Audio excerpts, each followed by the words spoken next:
can classification of accounting principles. Accounting principles हम लोग classify कर सकते हैं as under basic assumption and concept of accounting, and second number accounting conventions। तो basic assumption और concept of accounting अब हम लोग देख रहे हैं, ठीक है। Basic accounting concepts may be defined as the conceptual guidance for application in the financial accounting has been financial accounting. Basic accounting assumptions have been developed over a period of time। मतलब कि जो basic accounting concept है वो develop बहुत पहले ही किया गया है, over a period of time and well accepted by accountants, और accept किया जाता है by accountants। Accounting assumptions are self-evident propositions and statements, something taken for granted. Following are the basic concept or assumption. Number 1, separate business entity assumption or concept।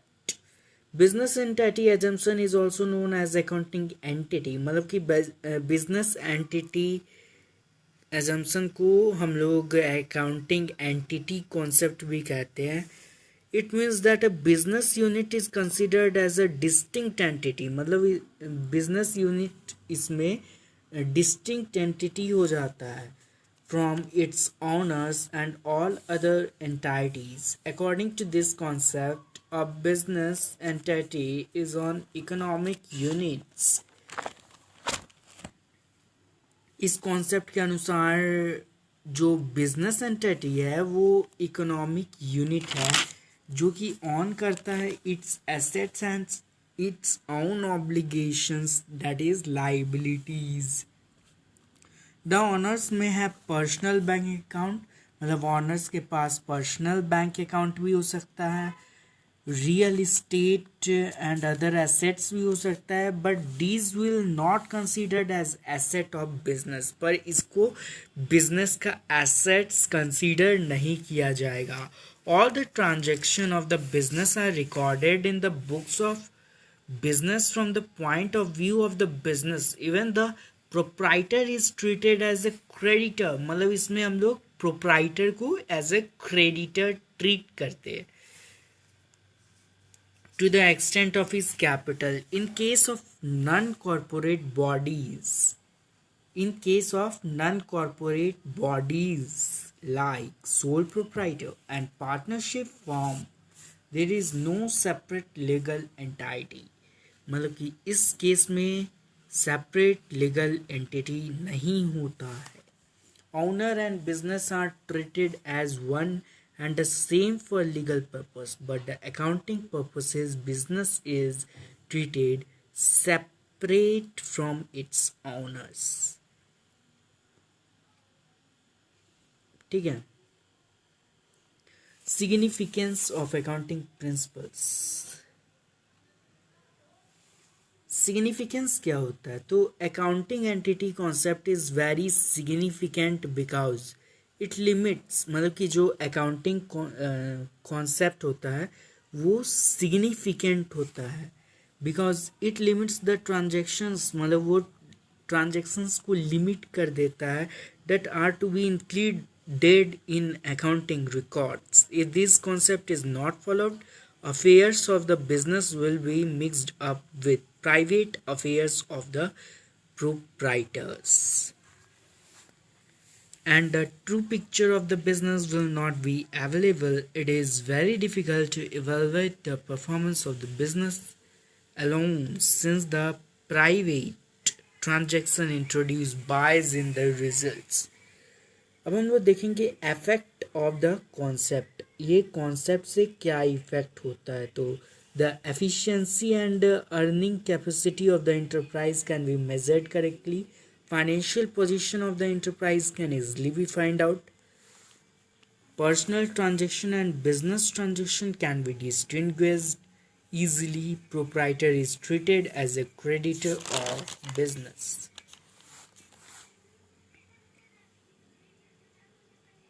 going concern assumption or concept. Now, going concern assumption means that the business will have an indefinite life, मतलब कि इसमें business का indefinite life होता है, indefinite life होता है unless there is on evidence to the contrary. It means that business enterprise will continue to exist in the foreseeable future. Going concern assumption imply perm does not imply permanent continuance of the enterprise. It rather presumes that the enterprise will continue in operation long enough. Moreover, the assumption applies to business as a whole. ये apply होता है as a whole, business as a whole, ठीक है.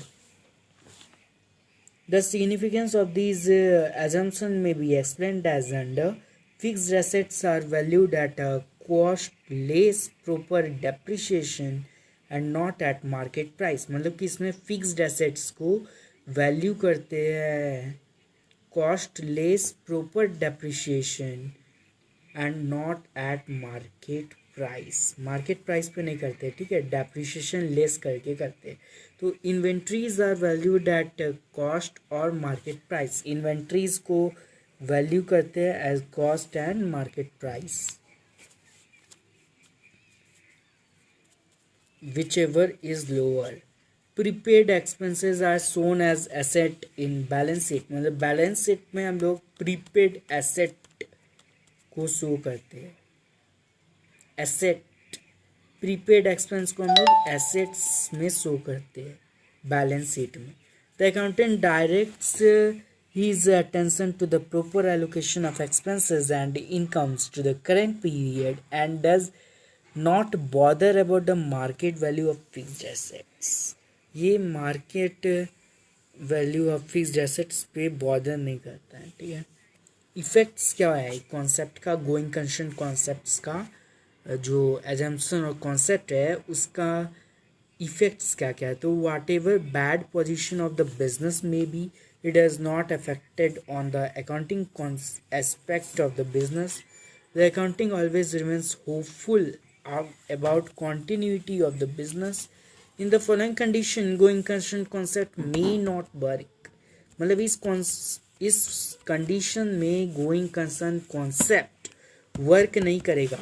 जैसे कि if the enterprise has been set up to fulfil specific objective and the same is to be fulfilled shortly when the receiver or liquidator has been appointed in the company. When the board for industrial finance reconstruction has declared the enterprise sick. इस cases में आपका going concern concept work नहीं करेगा. When the government has cancelled the licence of the enterprise, government अगर आपका licence को cancel कर दिया है तो गोइंग कंसर्न कॉन्सेप्ट काम नहीं करेगा एंड बिजनेस में, ठीक है. मनी मेजरमेंट एजम्पशन और कॉन्सेप्ट क्या होता है. Money measurement assumption means those events और facts which can be expressed in terms of money. मतलब ऐसा इवेंट्स और फैक्ट्स जिसको मनी के टर्म्स में हम लोग कंपेयर कर सकते हैं, are recorded in the books of accounts, जो कि हम लोग बुक्स ऑफ अकाउंट्स में रिकॉर्ड करते हैं. कॉन्सिक्वेंटली दोज इवेंट्स और transaction which can not be expressed in terms of money do not take और find place in the books of accounts through they may be very useful for business. General health condition of the chairman of the company, working conditions, sales policy, quality of products, labor management relation, etc. cannot be expressed in monetary terms. मतलब हम लोग इस particular चीज़ को हम लोग नहीं कर सकते मॉनेटरी टर्म्स में, मतलब इसको कन्वर्ट नहीं कर सकते. जैसे कि किसको, general health condition of the chairman, इसको हम लोग मॉनेटरी कंडीशन में नहीं, मॉनेटरी टर्म्स में नहीं कर सकते. वर्किंग कंडीशन, सेल्स पॉलिसी, ये सब को हम लोग मॉनेटरी टर्म्स में नहीं कर सकते कन्वर्ट, ठीक है। तो इसीलिए ये सब बुक्स ऑफ अकाउंट्स में रिकॉर्ड नहीं हो। This assumption restricts the scope of accounting to those information which can be expressed in terms of money. These assumption also helps in understanding the affairs of the business in a better way. मतलब कि ये जो assumption होता है ये हम लोग को हेल्प करता है अंडरस्टैंड करने में बिजनेस अफेयर्स को in a better way. Cost concept क्या होता है? तो अकॉर्डिंग टू कॉस्ट कॉन्सेप्ट और according to historical cost of acquisition, which includes purchase price and all expenses incurred to put the asset to use. Thus, historical cost will be the basis for all subsequent accounting for the asset. और इसका जो base होता है वो historical cost होता है. Historical cost principle does not mean that the asset will be shown at cost. इसका मतलब ये नहीं है कि एसेट कॉस्ट में शोन किया जाएगा, दिखाया जाएगा. It has been stated above that cost becomes the basis for all future accounting for the asset. It means that asset is recorded at cost at the time of its purchase. इसका मतलब होता है कि asset को हम लोग तभी record करेंगे at a time of purchase, but it may be reduced in its value by charging depreciation. और हम लोग उसका वैल्यू को reduce भी वो reduce भी हो सकता है by charging depreciation. Historical cost principle has the advantage of bringing objectivity in the preparation and presentation of financial statements. ठीक है. Effects of the concept. इस कॉन्सेप्ट का इफेक्ट क्या है? तो financial position of the enterprise of 1 year में be compared with another period. मतलब कि 1 साल का फाइनेंशियल पोजीशन दूसरे साल से कंपेयर किया जा सकता है. On the basis of cost, profit and efficiency of the enterprise various managerial decision can be taken. मतलब कि कॉस्ट, प्रॉफिट और एफिशिएंसी का बेसिस पर वेरियस मैनेजरियल डिसीजन को लिया जा सकता है and plans can be formulated. और प्लान्स को फॉर्मुलेट किया जाता है.